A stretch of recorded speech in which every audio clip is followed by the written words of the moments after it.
This interview is sponsored by Futuregrowth. Sarah, explain to us what the Development Equity Fund is. The Development Equity Fund is Futuregrowth's flagship private equity fund that has a specific focus on developmental and impact investing. Why that particular focus? Developmental investing is really close to our heart.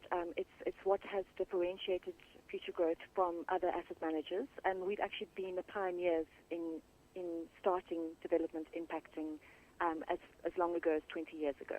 Give me some examples of projects that you invest in. So we've got some amazing projects, and I'll just perhaps touch on one or two that are really close to me. I think the first is TUF, which stands for the Trust for Urban Housing Finance. That has got a twin focus in terms of it provides finance to entrepreneurs to become property owners, and those are people who wouldn't normally be able to have access to funding. And its secondary thing is in providing this finance, it actually is creating affordable housing in downtown Johannesburg. Often these kind of projects are seen as almost CSI projects for companies, not projects that one would invest in and get a return. How have you spotted the gap here? That's really interesting. So what we've taken on board is that you don't have to compromise commercial returns for a developmental impact. And we can actually find businesses whose focus and heart is doing development impact, and yet they can deliver strong commercial returns. So we identify those businesses that are doing the right things and also are investable. Do you find that other funds are wary of investing in development projects because they don't see an obvious return? Because it's got a developmental aspect, there's a feel-good attitude that doesn't really square with good returns on investment. So Futuregrowth is very strong on sustainable and responsible investing, and it's come out of our ability to see businesses that have been doing good and yet have had a need for capital. And in a way, our fund was born out of this recognition of this sweet spot, and that actually there are pension and provident funds who actually do want to invest in this space and to have a positive impact and yet generate a good return for the pensioners. You've spelt out the uniqueness of the fund. Is there anything else for you that makes the Development Equity Fund unique, that makes it stand out? I think, first of all, this is an open-ended fund compared to what is typically closed-ended private equity funds in the industry.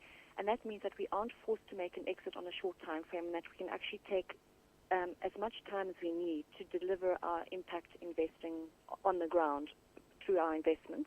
I think the second thing is that our fund, because it is not closed-ended, it actually has built up a very good diversity. We've got over 44 different investments, and that actually balances out the risk profile of the fund. How do you decide where to put your money? We have got quite a robust team here.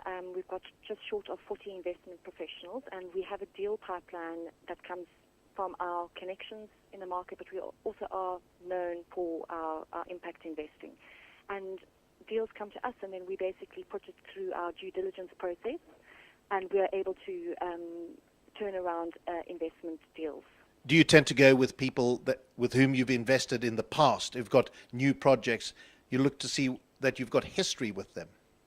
Yes, we certainly do. So a lot of our work actually goes around who we partner with. We believe that is one of the most fundamental tenets of investing, is actually who you partner with.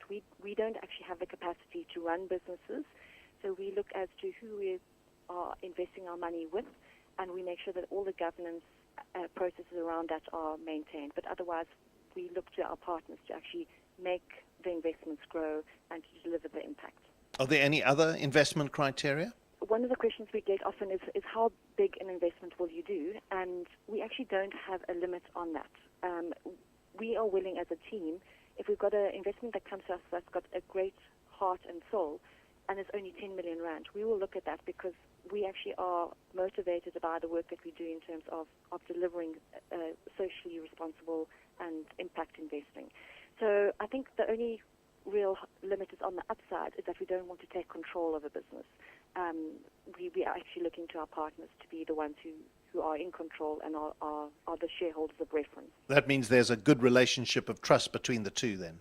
Absolutely. And most of our discussions at our investment committees are very robust around around who these partners are. How has the Development Equity Fund performed? The fund's performed very well. We have, over the past 10 years that the fund was created in September 2006, we've delivered over 18% per annum, which is ahead of our rather austere benchmark of a CPI plus 10% benchmark. So that's inflation plus 10% is what we are, is our benchmark that we are trying to deliver against. And just by way of comparison, if you'd actually put your money into the all share, you would have earned a return of 12% over that same period. So we're actually very proud of the fund's performance and strongly showing that you don't have to compromise commercial returns for your developmental impact.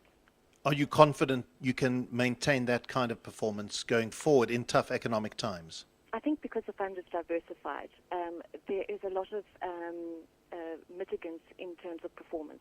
So we've got some more stable, later stage of life assets, and then we've obviously got the sweet, high growth, slightly more earlier life stage assets.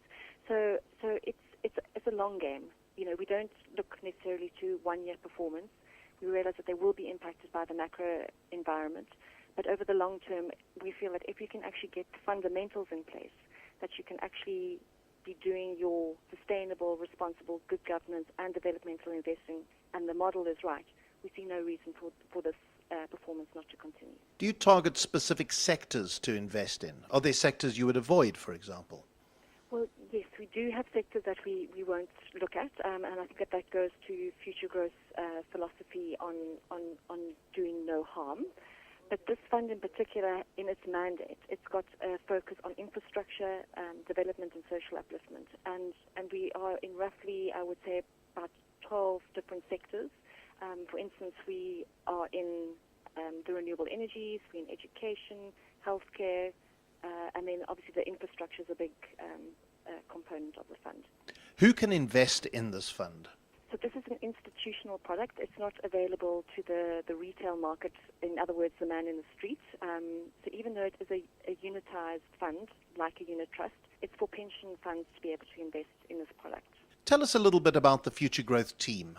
Futuregrowth has an investment team of roughly 40 investment professionals, and the focus of Futuregrowth is really that of a debt house. We've got 170 billion assets under management, and the developmental aspect is only a portion of that, and this fund itself is 2.5 billion.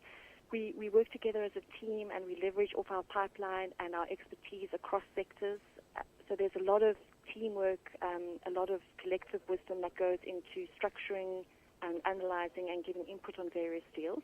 But I think at the heart of Futuregrowth is this desire to make a positive impact, and that's seen across even our personal activities that we do, and our desire to actually see the good implemented.